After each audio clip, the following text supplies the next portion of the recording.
আমাদের লোকসংস্কৃতি ও ঐতিহ্যের এক অনন্য নাম মণিপুরী সংস্কৃতি। এই সমৃদ্ধ ঐতিহ্যকে তরুণ প্রজন্মের সামনে ফুটিয়ে তুলতে ইউনিভার্সিটি অব লিবারাল আর্টস বাংলাদেশের জিইডি ডিপার্টমেন্ট আয়োজন করল বিশেষ এক সেমিনার ও সাংস্কৃতিক অনুষ্ঠান। এতে সহযোগী হিসেবে যুক্ত ছিল প্রকৃতি ও জীবন ফাউন্ডেশন।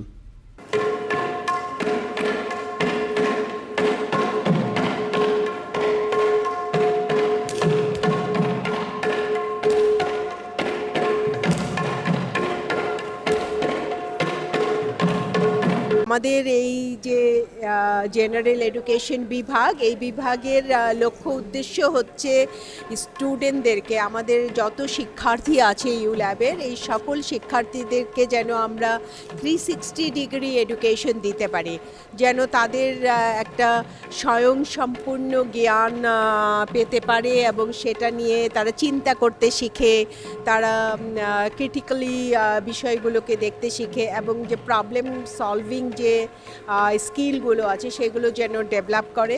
একই সাথে দেশ, জাতি, দেশের সংস্কৃতি সম্পর্কে, সংস্কৃতির সংরক্ষণ সম্পর্কে এবং তাদের নিজস্ব পরিচিতিটাকে, দেশের সঙ্গে নিজের পরিচিতিটাকে আবিষ্কার করতে পারে, বুঝতে পারে এবং অর্থপূর্ণ করে তুলতে পারে।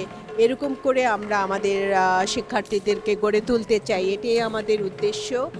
অনুষ্ঠানের মূল সেশন পরিচালনা করে মাত্রা অ্যাসোসিয়েশন।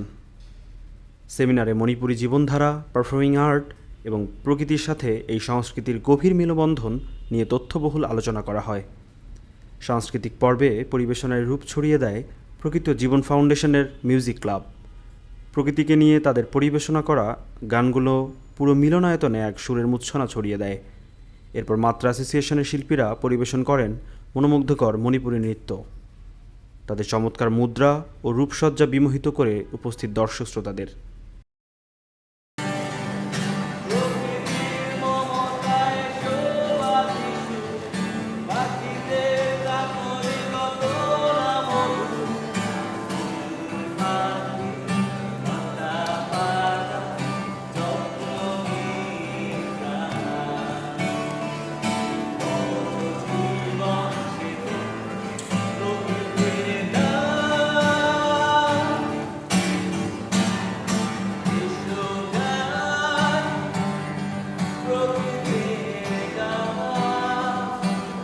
প্রকৃতি ও জীবন ফাউন্ডেশন নামটা শুনেই বুঝতে পারছেন আমাদের কাজ হচ্ছে মূলত প্রকৃতি নিয়ে, পরিবেশ নিয়ে, জীববৈচিত্র্য নিয়ে, তথাপি আমাদের পরিবেশের জীবন আছে সবাইকে নিয়ে। আমরা বাংলাদেশের 64টি জেলাতে ক্লাব স্থাপন করেছি এবং এখানে আমরা বাংলাদেশের মানুষকে মূলত বাংলাদেশের প্রকৃতি, বাংলাদেশের পরিবেশ এই বিষয়গুলো সম্পর্কে সচেতন করার চেষ্টা করি এবং যাতে করে আমাদের দেশের যে পরিবেশ আছে এই পরিবেশটাকে সংরক্ষণের মাধ্যমে আমরা নিজেদের এক্সিস্টেন্সটাকে ধরে রাখতে পারি, এটাই মূলত আমরা সবার সামনে তুলে ধরার চেষ্টা করি। আমাদের টেলিভিশন প্রোগ্রাম, আমাদের বিভিন্ন ধরনের অ্যাওয়ারনেস প্রোগ্রাম, যেরকম লাস্ট আমরা একটা ম্যারাথন প্রোগ্রাম করলাম প্যাট্রনিক্স টাইগার রান ঢাকা। আগামী 29শে জুলাই হচ্ছে বাঘ দিবস।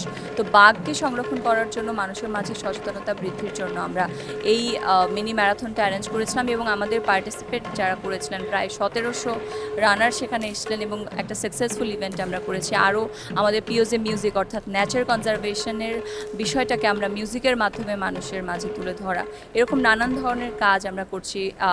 প্রকৃতি বার্তা আমাদের যে ত্রৈমাসিক ম্যাগাজিন রয়েছে সেটিতেও বাংলাদেশের মানুষের যে প্রকৃতি ভাবনা রয়েছে সেগুলো আমরা তুলে ধরছি। মূলত সর্বোপরি যদি আমরা বলতে চাই তাহলে বাংলাদেশের মানুষকে বাংলাদেশের পরিবেশ, বাংলাদেশের প্রকৃতি, বাংলাদেশের জীববৈচিত্র্য নিয়ে সচেতন করার লক্ষ্যে আমরা কাজ করে যাচ্ছি দীর্ঘ 17 বছর ধরে।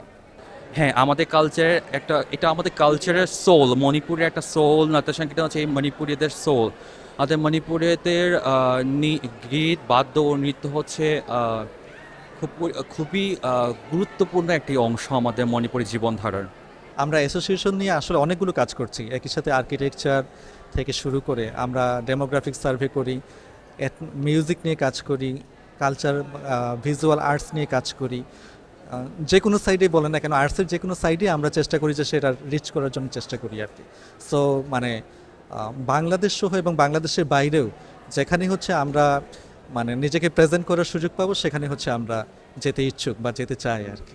এসো গাই প্রকৃতির গান, এসো গাই সবুজের গান, প্রকৃতির মমতায় শোবাধি সুর, পাখিদের কাকলি কত না মধুর, ফুল পাখি লতা পাতা যত্নহীন প্রাণ, অথচ জীবন সে তো প্রকৃতির দান।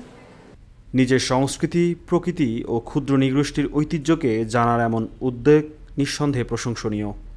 প্রকৃতি ও সংস্কৃতির এই সুন্দর বন্ধন ছড়িয়ে পড়ুক সবার মাঝে। Golden day news, Sakibul Hasan শুভ।